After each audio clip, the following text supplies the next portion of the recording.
वकील यहाँ पर आ गए हैं, हरेंद्र हमारे साथ हैं। सर क्या रहा? जी जी देखिए, आज एक एफिडेविट पेश हुआ है सरकार की तरफ से जी, और उसमें एसओजी ने जो रिपोर्ट है वह भी सबमिट करी है 25/6 को। मैं आपको पढ़ के सुनवा देता हूँ रिपोर्ट। उसमें लिखा है कि वर्तमान में जारी पड़ताल में प्राप्त सुरागों के आधार पर प्रमुख गिरफ्तारियां की जा चुकी है। अब जो आरोपी फरार हैं उन्हें शीघ्र गिरफ्तार कर विस्तृत पूछताछ की जाए, तो उनके माध्यम से आगे कुछ और भी गिरफ्तारियां कर संभावित दोषियों को निर्दोष से पृथक करने की कार्रवाई लगभग पूर्ण हो जाएगी जी। हमारी ओर से जांच को और तेजी और प्राथमिकता से बढ़ाया जा रहा है ताकि सभी दोषियों के विरुद्ध ठोस कार्रवाई शीघ्र सुनिश्चित की जा सके। अभी भर्ती को रद्द करने के लिए इसी रिपोर्ट पे जो सब कमेटी की बैठक हुई थी उसने भी रिपोर्ट दी है, और उसको मुख्यमंत्री साहब ने भी उसमें यस बोल दिया है। उस रिपोर्ट में कहा गया है कि अभी भर्ती को रद्द करना प्रीमैच्योर होगा, प्रतिकरण चल रहा है, और जो भी हमने हटाए हैं उन जो भी हटाए हैं 60 लोगों को, उन सीटों को खाली मानते हुए आगामी भर्ती में जोड़ दिया जाए, और जो भी प्रभावित पक्ष है उन्हें एज में रिलैक्सेशन दे दिया जाए। कुल मिला के सारांश यह है कि भर्ती को सरकार रद्द नहीं कर रही है, इसको बहुत जल्दबाजी मान रही है। बोल रहे हैं एसआईटी वीके सिंह साहब ने भी जो पिछले अपनी रिपोर्ट थी उससे अलग बोलते हुए ये कहा है कि प्रमुख गिरफ्तारियां जो है वह हो गई है, और कुछ गिरफ्तारियां और बाकी है, और हम प्रतिकरण करने की हम कर सकते हैं प्रतिकरण, हमें और समय दिया जाना चाहिए। सरकार के पक्ष पे आपने क्या बात रखी? हमने कहा, कोर्ट का यह रुख था कि आप इसका जवाब दे सकते हैं, जो एफिडेविट पेश हुआ है इसका आप काउंटर एफिडेविट दे सकते हैं, और जो चयनित अभ्यर्थी हैं उनके वकील ने भी समय मांगा कि हम इसका जवाब देना चाहते हैं। कोर्ट ने समय दिया है और अगले मंडे को सुनवाई 2 बजे के लिए फिक्स करी है, जिसमें आप दोनों पक्ष अपना जो है एफिडेविट देंगे। हाँ, इसके जवाब में पिछली सुनवाई पे कुछ सख्ती दिखाई को निर्णय देना पड़ेगा। हाँ, वो निर्णय आ चुका है, लेकिन इस कोर्ट ने पहले तो जो सरकारी वकील हैं उन्होंने ये कहा कि डिसीजन आ चुका है, इसलिए इन्हें नई याचिका लगानी चाहिए, और ये जो याचिका भी लंबित है वह एक तरीके से इन्फ्रक्चर्स हो गई है, उसका अब कोई उद्देश्य नहीं रहा गया है। हमारी तरफ से कहा गया है कि नहीं, हम इसी याचिका पे बहस करना चाहते हैं और इसी पे निर्णय हो, हम दूसरी याचिका नहीं लगाएंगे। और कोर्ट का भी ऑब्जर्वेशन था कि हमारी प्रेयर कैंसिलेशन की है वह आज भी प्रभावी है, और इन्हीं सभी बिंदुओं पे कोर्ट आगामी मंडे से सुनवाई करेगा। अगर अभी देखा जाए जिस तरह का घटनाक्रम रहा, इसमें लंबे टाइम तक 3 बार सरकार ने समय मांगा, उसको लेकर के अदालत ने क्या कहा? उसको लेकर सरकार ने कुछ भी नहीं, कोर्ट ने कुछ भी नहीं कहा। कोर्ट इस मामले में यह चाहता था कि इसमें आए। मैं आपको 4 जो अनुशंसा है वो पढ़ के बता देता हूँ। पहली जो अनुशंसा करी है कमेटी ने वह ये करी है कि एसआईटी द्वारा अनुसंधान को आगे बढ़ाया जाए और फर्जी तरीके से चयनित समस्त अभ्यर्थियों को गिरफ्तार प्रभावी कार्रवाई की जाए, चिन्हित अभ्यर्थियों की सेवा समाप्त की जाए एवं उन्हें भविष्य में राजकीय भर्ती परीक्षाओं से डिबार किया जाए। पुलिस उप निरीक्षक प्लाटून कमांडर भर्ती 2021 को रद्द करने का निर्णय इस समय लेना प्रीमैच्योर होगा।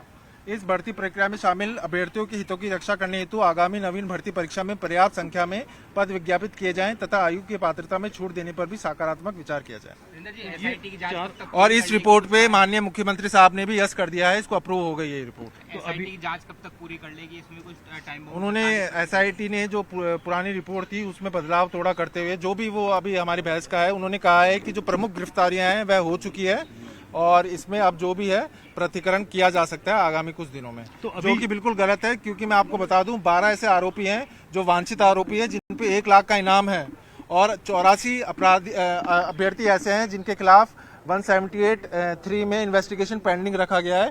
तो प्रतिकरण कभी भी नहीं हो सकता, वो हम इसका जवाब देंगे कोर्ट में। वो अगले हफ्ते आप जवाब में बात रखेंगे अपने, लेकिन कहीं ना कहीं अगर देखा जाए जो पूरी स्थिति थी, आपकी डिमांड थी कि इसे अभी रद्द किया जा सकता है, आपने हवाला भी दिया था। हमने कहा था कि आप हमारी बहस सुन लीजिए, हम आज भी बहस करने के लिए तैयार हैं, लेकिन और बाकी कोर्ट का भी ये था कि एक बार हम जवाब इसमें पेश कर दें ताकि बाद में कोई कमी ना रहे, इसलिए हमने। सरकार का एसओजी का स्टैंड कहीं ना कहीं बदला हुआ दिखा?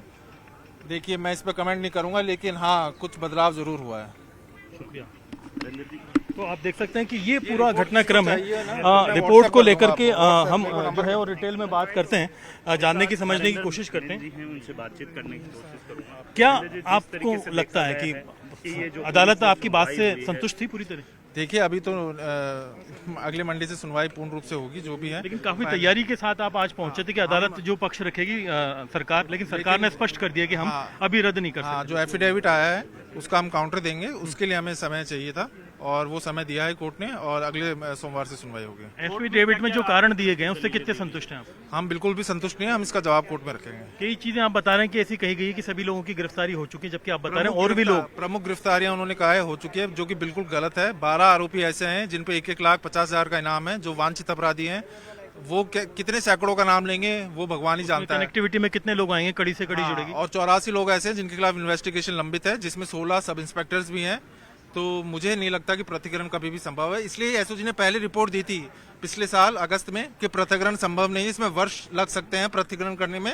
अब अचानक क्या हुआ या ये कौन सा प्रेशर आया, ये इसका हम कोर्ट में जवाब देंगे। नेक्स्ट वीक आप जो है 7 जुलाई को जी 7 जुलाई मंडे को सुनवाई है। ठीक है, आप देख सकते हैं कि 7 जुलाई को अगली सुनवाई होनी है और जो पूरा घटनाक्रम रहा उसमें जो महत्वपूर्ण बिंदु हैं, 4 पॉइंट जो हरेंद्र ने हमें बताए, जो सरकार की ओर से एफिडेविट पेश किया गया है वो बहुत महत्वपूर्ण है, जिसमें एसआईटी द्वारा अनुसंधान को आगे बढ़ाया जाए और फर्जी तरीके से चयनित समस्त अभ्यर्थियों को गिरफ्तार कर प्रभावी कार्रवाई की जाए। दूसरा जो पॉइंट था, चिन्हित अपेक्षित अभ्यर्थियों की सेवा समाप्त की जाए और उन्हें भविष्य की जो राजकीय सेवाओं से डीबार किया जाए। तीसरा पॉइंट था, पुलिस उप निरीक्षक प्लाटून कमांडर भर्ती परीक्षा 2021 को रद्द करने का निर्णय इस समय लेना प्रीमेच्योर होगा। चौथा पॉइंट था कि इस भर्ती प्रक्रिया में शामिल अभ्यर्थियों के हितों की रक्षा करने हेतु आगामी नवीन भर्ती में पर्याप्त संख्या में पद विज्ञापित किए जाएं और आयु की कमेटी ने रद्द नहीं करने की सिफारिश की है, ये भी जानकारी निकल करके सामने आएगी।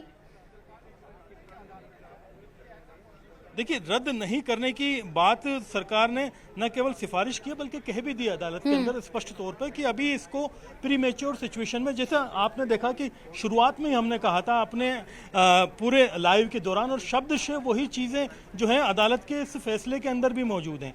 आप देख सकते हैं कि हमने बताया था कि ड्यूरिंग इन्वेस्टिगेशन चीज़ें कितनी अभी इमेच्योर हैं, इस वजह से अभी फैसला लेने में दिक्कत होगी और बाद में फिर आगे जाकर के कहीं ना कहीं नेक्स्ट हियरिंग में चीज़ों को सुरक्षित कर फिर बाद में बातें जो है की जा सकेंगी, डिस्कशन किया जा सकेगा। अभी दोनों जो पक्ष हैं इन्हें जो है टाइम दिया गया है कि राज्य सरकार की ओर से जो एफिडेविट दिया गया है इसका काउंटर एफिडेविट दें। काउंटर एफिडेविट देने के लिए न सिर्फ याचिकाकर्ता के वकील बल्कि चयनित जो अभ्यर्थी हैं उनके वकील ने भी टाइम लिया है। दोनों अगले हफ्ते 7 जुलाई को अपना जो है एफिडेविट पेश करेंगे और बताएंगे। यहाँ पर जो कुछ अभ्यर्थी हैं जो मौजूद हैं अंदर, लगातार इस पूरे मामले में आंदोलन करते रहे हैं। आप लोग कितने संतुष्ट नजर आए? क्या पूरा घटनाक्रम में बदलाव नजर बिल्कुल अरबाज, आप नजर बना करके रखिए क्योंकि साई भर्ती पर अब अगली सुनवाई 7 जुलाई को होगी। अपराधियों की धरपकड़ तेज होगी, सरकार की तरफ से ये कहा गया है। तो बड़ी जानकारी ये जो निकल करके सामने आ रही है साई भर्ती को लेकर के।